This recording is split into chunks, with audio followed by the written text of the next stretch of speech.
Talking a few minutes today about why we have dysfunctional behaviors and how can we shift out of those, because they honestly end up causing a lot more harm than they help us. But understanding why we do them, what's in it for us that we continue in these dysfunctional behaviors that end up having all of these side effects that hurt us more than they help us. We're going to talk today about that a little bit in our series about getting to emotional wholeness. We're calling it Windows to the Soul. My name is Tally. I'm a life and personal development coach, and I work with leaders to create lives of overflowing impact in the world that are centered in a place of joy. Basically getting you to a place where you love the life that you live and you live it in overflow, impacting other people.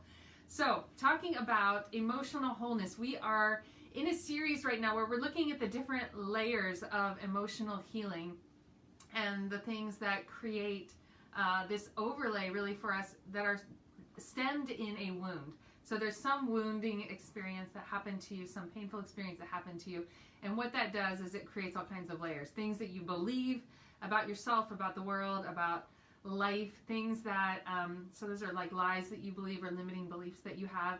We have places where we store the emotions in our bodies. There are all kinds of layers. We're going to get into each one of those every day this week. We'll go into one of them. Today we're talking about dysfunctional behaviors, because that's one of the pieces of this model, which, by the way, I learned from Dr. Terry Wardle, amazing mentor in my life and friend. He's incredible. Professor, writer. We're going to be looking at core longings, because really all of our dysfunctional behaviors stem from us trying to get a core longing that we have met, or trying to protect ourselves from pain. So it's one of those two things. So we're going to look at core longings today a little bit, because all of us have them. We all are designed in our nature to have these emotional needs met. We're going to look at this real quick. I've brought this out before in some other series. We'll talk about it again because it really ties into dysfunctional behaviors. So let's just throw out some examples of dysfunctional behaviors. Maybe it's when you're stressed out, you find yourself eating, like snacking on things. And that is most likely you're trying to fill something that you're needing that you don't have accessible to you, or you don't know you have accessible to you in that moment, or you're trying to block pain. It's one of those two things. Maybe gossiping. That could be one. That is likely. That could be a couple different core longings at play. Maybe you're trying to find a sense of significance. So these are the different ones. I'll read them off in a second. Or maybe you really just want to have a sense of belonging, and you're doing it in this way that's just a little bit twisted. So it ends up hurting you. It causes people to not trust you. It discredits a little bit of your own integrity when you're gossiping about other people. People end up feeling, even if they're not conscious of it, like, man, if they talk about me like this, or they talk about that person like this behind their back, like, I wonder what they say about me.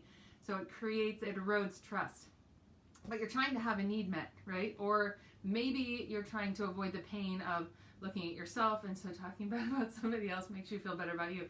So in that way, it could be, numbing pain. So it's one of those two things. You're either trying to get one of these core longings met, or you're trying to numb a pain that you have instead of like really looking at it and dealing with it. We numb that out by turning to one of our dysfunctional behaviors. So in thinking through, like, when I just say, what are some of your dysfunctional behaviors? Notice what comes up for you. Is it something around health? Is it something around relationships? Does it have to do with finances? Maybe when you're bored or you're lonely or you're sad, you want to go shopping, and it's retail therapy. Maybe that's the thing. And really, if you can look at it and you can say, what is the need that is missing for me right now? Often, when we can connect it to what the need is, or we can identify what is the pain that's here and what am I needing in that place of pain. So I'm going to read these to you guys, but think about these in the context of the dysfunctional behavior that came up. And I want to say about the dysfunctional behavior, just permission to not feel any shame about it, because we all have dysfunctional behaviors, and it's really just that inner part of us, that little part of us, probably some younger part of us trying to have something met that it really genuinely needs. Just like you need air to breathe in order to live, just like you have to have sleep in order to exist, you have to have water, you have to have these things emotionally, and you will steer yourself into getting these needs met.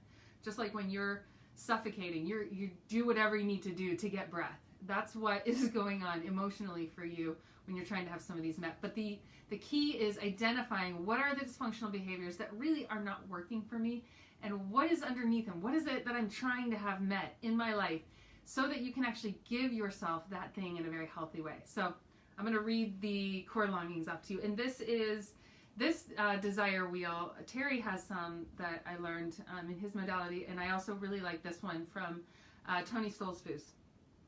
Coach 22 is his website. So connection is one of the four. Stability, competence, or achievement. So it's going to be in one of those four quadrants. But here are some of the words that will probably resonate for you. And think about your dysfunctional behavior and think about what need is it that I'm needing to have met in my life. And then look for ways to give yourself that. So is it worth, being known, joy, love, belonging, comfort, peace, security, come through, goodness, recognition, approval, justice, freedom, challenge, or significance?